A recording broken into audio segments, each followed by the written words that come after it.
We are entering today into a session for non-tariff barriers. Now, what is the meaning of non-tariff barriers? Friends, as we all know, when I want to export my product, for example, to the US market, there may be many companies in the US supplying the same product to the US customers.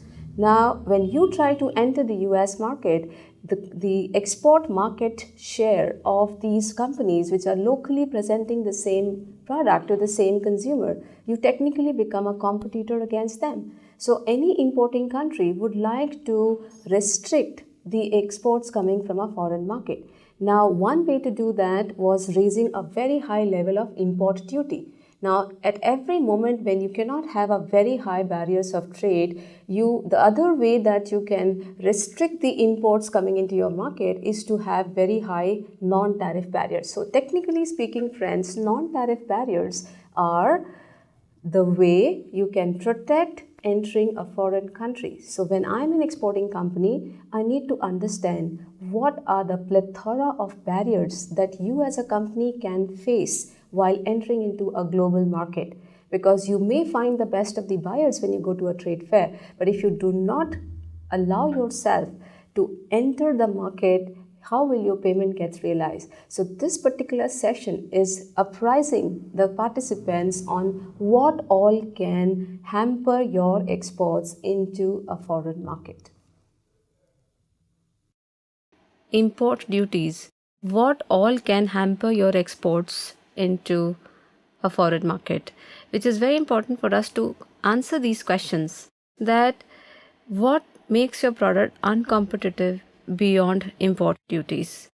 How many kinds of such barriers exist that a company should be aware in order to prepare himself venture into a global market? Do these barriers, or so to say that we call as standards, vary across import markets? Where can you find the information about the import regulations for your product across various global markets? And how can you ensure the protection against an export rejection for your product? And in a scenario where you've taken all the precautions, you understood the import regulations of that market, you've understood what kind of standards are there in that market. Despite that, if you're facing an import detention, is there a way out for you to still manage a successful entry? Now, the products at the port may look absolutely the same, but the custom officials in the international market may not allow the entry of your product because they do not comply with the country's regulatory or import standards. So when I am trying to close the circle in my business plan, it is very important to understand what all I need to take care as a company in order to have a successful entry into that market. So compliances can help Indian companies compete against the L1, L2 players. How do you think that? You need to be compliant with the buyer's requirement. And what are these kind of compliances? There are, if you're dealing with an agricultural product, where if you are not complying with the sanitary and phytosanitary certificate requirement, which we call it SPS, your products may be detained. Maybe the products are not a good quality product, which may create a disease in a particular market. So internationally, the consumers are quite aware about the quality of the imports coming into their market, and the government is very, very cautious about the good quality products entering as a result of import duty reductions. Then if you're dealing into a non-agricultural product, then we have to take care about a lot of technical barriers to trade that we call as TBT compliances. Maybe you're selling a mobile phone. You need to work on the compliances related to the electronic sector. You are dealing with an export of a two-wheeler from India to Brazil. Maybe the carbon dioxide emission norms, which we call environmental norms, may be different in Brazilian market as compared to what was there in the Indian market. So when you are trying to go global, you cannot push the same product that you are selling in your local companies as compared to what you're selling because climatic conditions are different, the regulatory requirements are different. You need to be very cautious about the SPS and the TBT compliances. Then the certain countries are very particular about the ethical compliances. Certain countries are very particular, specifically if you are dealing into old product, old destination. Now everybody is selling the same product on Alibaba, right? So in the era of digital marketing, your company is selling exactly the same product that other Indian company or Chinese company are selling online. How do you encourage more footfalls on your product site as compared to the other? So the brand story that you write against your product is all what you can have, because you're not having a personal one-to-one sales strategy with your consumers. So all these compliances gives you an opportunity to write a beautiful brand story which makes you different than the other companies selling the digitally the same products, where consumers just get to read a description about your product. So if you are socially compliant company, if you are ethically compliant company, if you claim on your products that we have designed a product where we have shifted from an old product to a new product on the basis of an environmental compliant product, that gives you an added edge, and you're a technologically compliant company. So ethics, social, technology, finance, environmental, all these compliance gives you an added beautiful story that can pull the crowd digitally on your platform, and that's where you kickstart getting more number of buying orders. Now, what are these and where do you find these information? Now let's talk about the quality compliance, which we talk about the SPS and TBT compliance. The SPS compliance basically talks about the quality of products that you are trying to trade with the international buyers. Now, when the import duties are coming down as a result of WTO negotiation, what is bothering that as a result of import duty negotiation, I am having more access to the markets of the developed economies. Now, the health standards of the developed economies may be very, very stringent as compared to the standards operating in your own domestic market. So you may be supplying a particular product in India. When you want to export that product to the US market, you have to understand what are the specific sanitary regulations and the quality norms. Does my product need some kind of a change and stringency in terms of the certification, in terms of the auditing, in terms of sampling? What do I need to do as a company to enter a developed country market? Now, this was an example that was there in order to explain how quality becomes a very important parameter. Now, your biggest L2 player, which was China in your dairy products, their products were banned for 3 months. I, as an Indian company, will not make the same mistake. So I'm doing my homework properly in order to understand the reasons of rejections. So these two reports are Rapid Alert System for Food and Feed, which is your agricultural companies, and we have RAPEX report, RAPEX, RAPEX report for the non-agricultural products or the manufacturing products. Now, taking the story forward, this could be the list of non-tariff barriers. Now, technical regulations. If you miss on certain technical regulations, your products can be detained at the foreign port.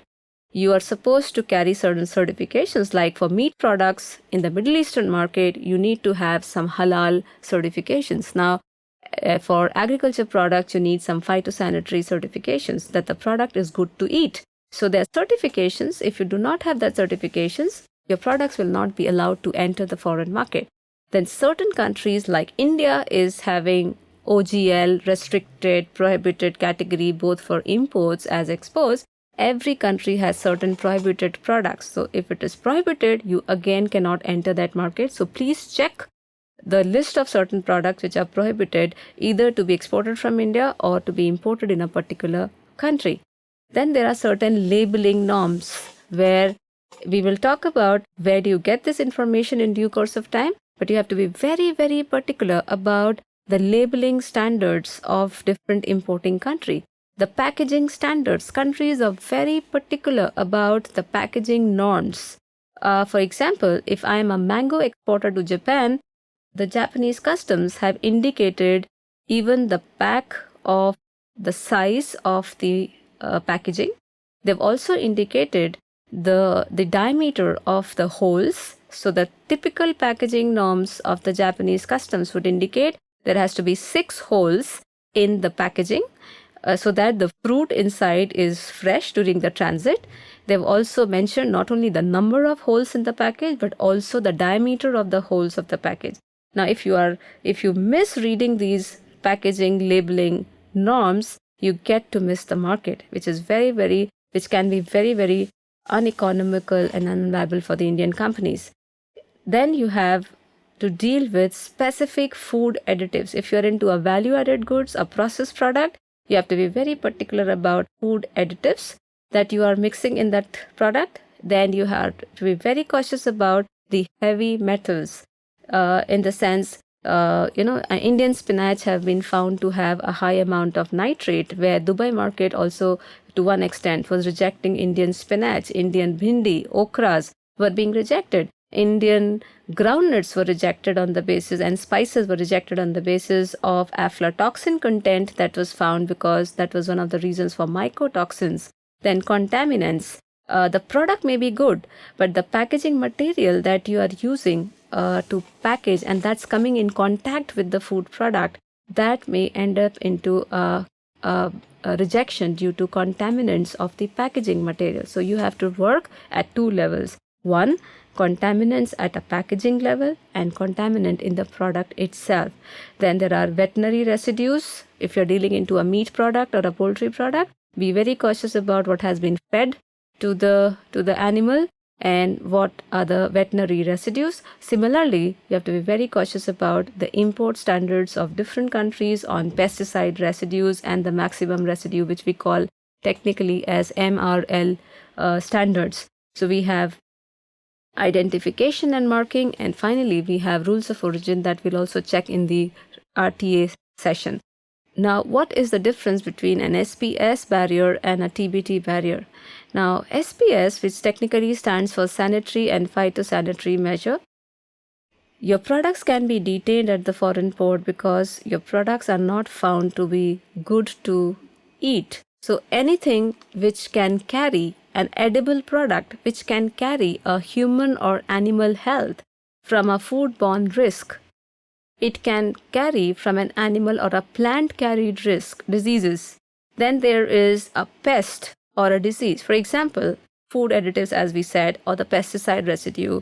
Indian mangoes were detained at the foreign port because of the fruit fly infestations. Alfonso mangoes at one point of time were rejected in the European market, which was our typical old destination and a beautiful business used to happen. But Alfonso mango was also detained because of the fruit fly residues that was found, and that was because of the SPS measures.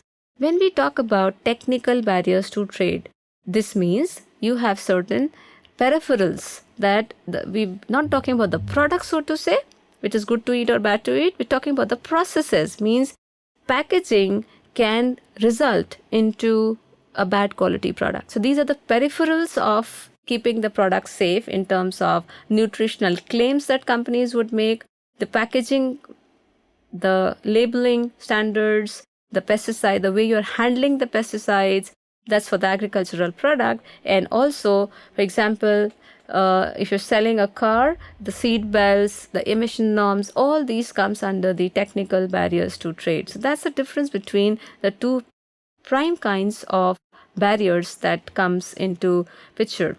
One of the standards that come into picture while talking about, now your question would be, how will you come to know which are the standards available across different countries? Now you can visit, there are 3 organizations internationally that harmonize the international standards. So if you're looking for you find a buyer in an African market and you're absolutely unclear about where to find information about the import standards or the SPS standards of that market, you have 2 choices. Either you can type in Google GAIN, which is Global Agri Information Network, plus the import regulations of that market. This report, which are available freely, can give you information about the packaging, labeling, nutritional claims, the additives, the mycotoxins, everything as a food law, the embassy connects that can help you enter into that market. So everything about the SPS norms can be available in about any market in the world through a GAIN report. You also have three organizations. For food safety, the harmonization comes from Codex standards. This is CODEX. The Codex standards and the Codex Alimentaris was a body formed by way back in 1960 by Food and Agricultural Organization and World Health Organization. Now these two bodies came together to harmonize the food safety standards across the globe. So, in case you're supplying a product to a particular market and you do not find information even in the GAIN reports, you can choose to follow a Codex standard, which is supposed to be an international standard for that particular product. So, which every country is expected to follow. If you're dealing into a meat product where HS code 01, 02, 03, 04, and 16. So we have to follow OIE standards, which is the Animal Health Standard by OIE. If you're dealing into any plant product, you need to follow the standards, which is IPPC, International Plant Protection Convention. So these are three bodies which are responsible to harmonize the standards across the globe. If you are dealing into an agricultural exports, what is something which is mandatory, and also for some of the non-agricultural products as well, we talk about the traceability standards. Now, if you are a supplier of for example, a processed product, now you need to be very clear about what is the level of traceability that I can have as a certificate. It is mandatory in the European and the Japanese market, and it is still voluntary in the US and the Canadians market. But in times to come, the traceability will be something that will be actually demanded by many of these buying countries. So traceability is a system where an exporting company should be aware about the entire supply chain at a back end. Meaning, if I am an exporter of a tomato juice to Argentina, I need to be very sure about the entire back end, which is the farmer, which is the middleman, which is the mandi, and the entire chain of how these tomatoes have reached the place where you have bought it as a raw material, and then you can keep a control. So that's the requirement of a traceability that is very important. So the information on all these standards, mycotoxins, aflatoxins, and GAIN report is one source. You have international portal on food safety, animal and plant health, which we technically called as ipfsaph.org. You can just do a beautiful search about what kind of SPS standards are available.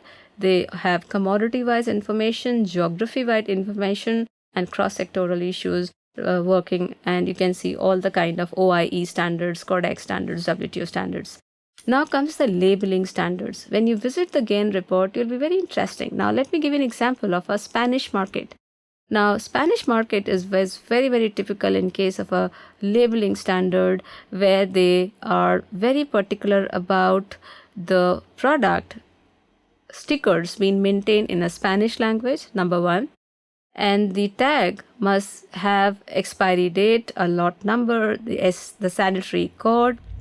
And something that is very typical of the Spanish market is labels containing words, pictures, graphic representations are not allowed.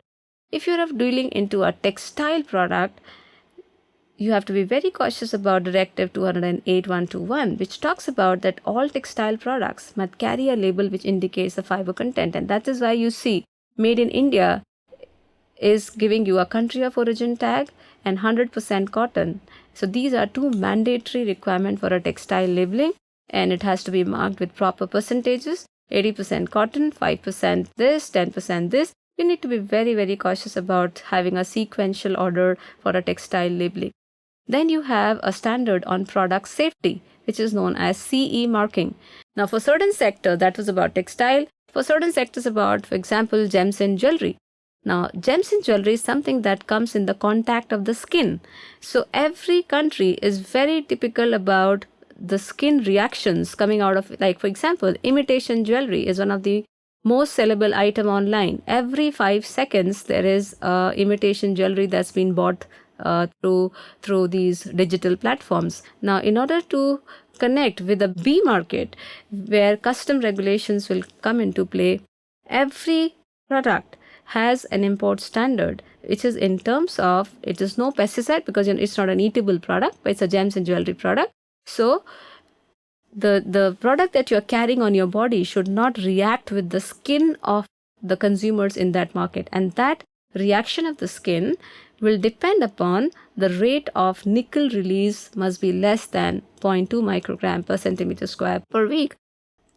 There are lots of internet addresses that can help you work out your plan of action in terms of the regulatory requirements of SPS and TBT. Let's come to the next standard, which is your social standards. So the two social standards that helps you write a beautiful story is, one is a fair trade certification, which is basically helping you to gain confidence in the eye of a Western buyer that you are enabling the community to improve its living conditions, which would technically mean you see the fair trade label. Now, this is a fair trade label where it is a certificate. It is facilitated by a fair trade labeling organization, which is internationally known as FLO, and it ensures you're technically trying to tell your buyers that you please come and buy from me because I am a more ethically conscious company. And how is fair trade going to help you on that? You're ensuring that if you are not a producer yourself, you are a trader. You procure this product from a producer.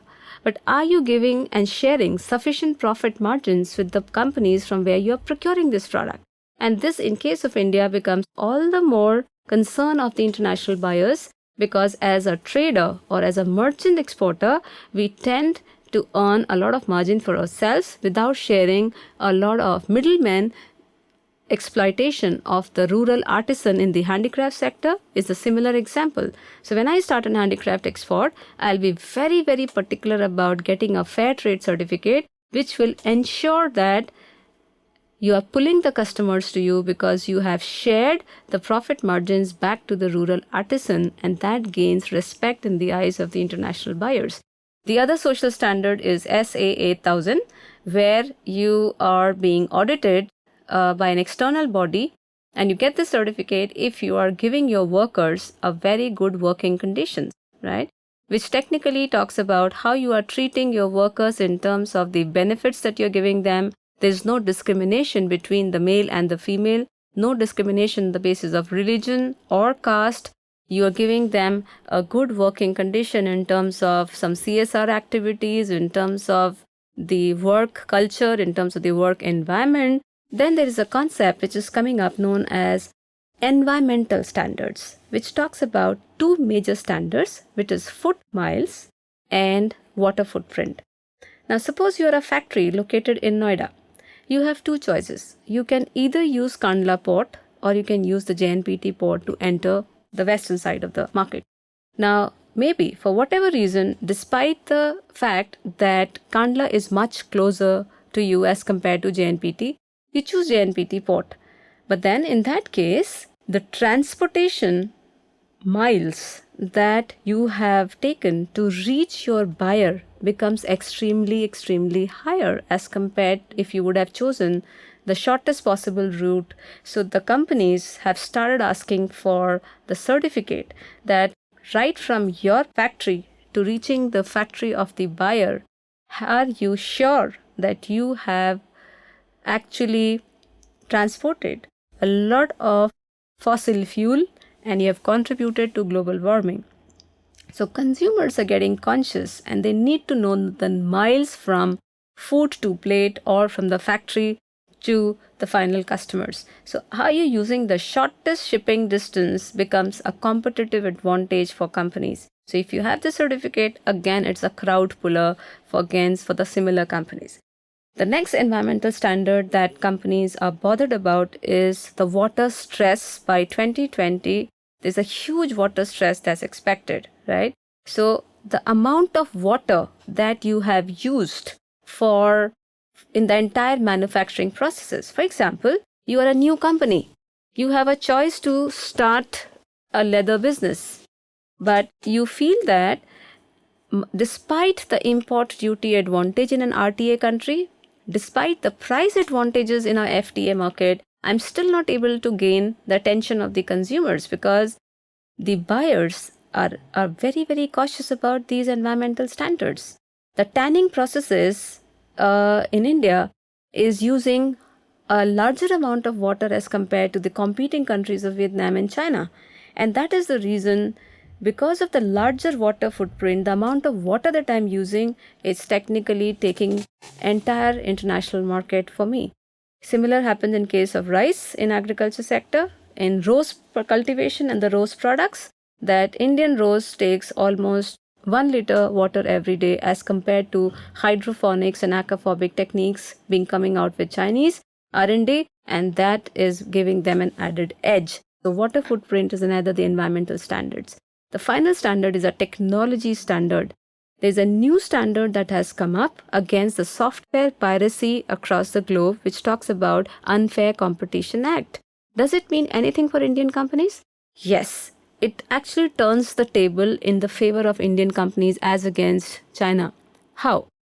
Now, the Unfair Competition Act, which is a UCA law, is an act in the US market which says that if a US company is found to be dealing with any company outside US which is found to be using a pirated softwares, the US government will sue a US company.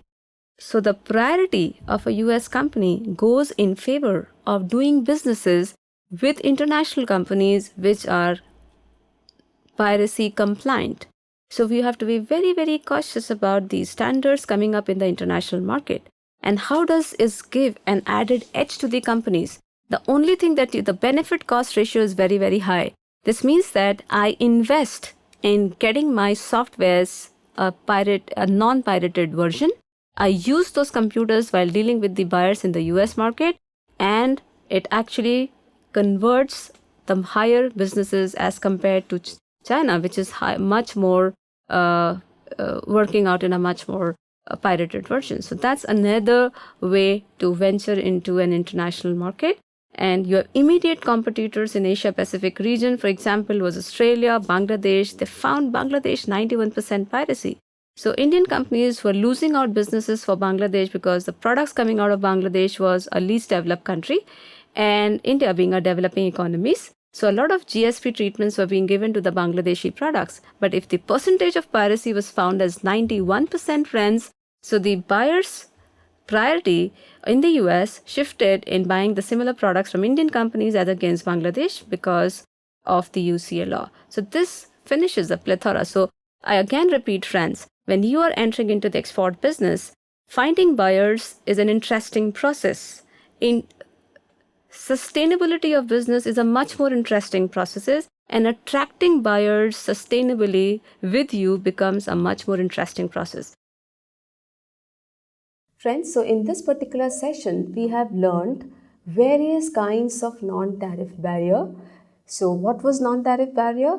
The barriers which are not tariffs, meaning import duty is not the reason of your barrier, but something less than tariffs. Apart from tariffs, it's the non-tariff barriers. What are all the different kinds of barriers we saw? We saw the barriers can come in the kind of a quality barriers where if you're an exporter of an agricultural product, sanitary and phytosanitary measure can become a barrier to trade. If you do not understand the import regulation of the food products in terms of food additives, contaminants, and the quality standards, pesticides, MRLs, you have likely to face rejections in the international market. Second standard that also applies to the non-agricultural product is the technical barriers to trade. The third kind of barriers that we understood was a social standard. These are not custom barriers, but they are also a good way to write a corporate brand story when you're entering into the market digitally as well. Then many countries are very particular about the environmental standards. Then we have ethical standards, and finally we have technology standards. So there are a plethora of public standards and private standards that a company should understand very categorically in order to make a successful entry into the international market.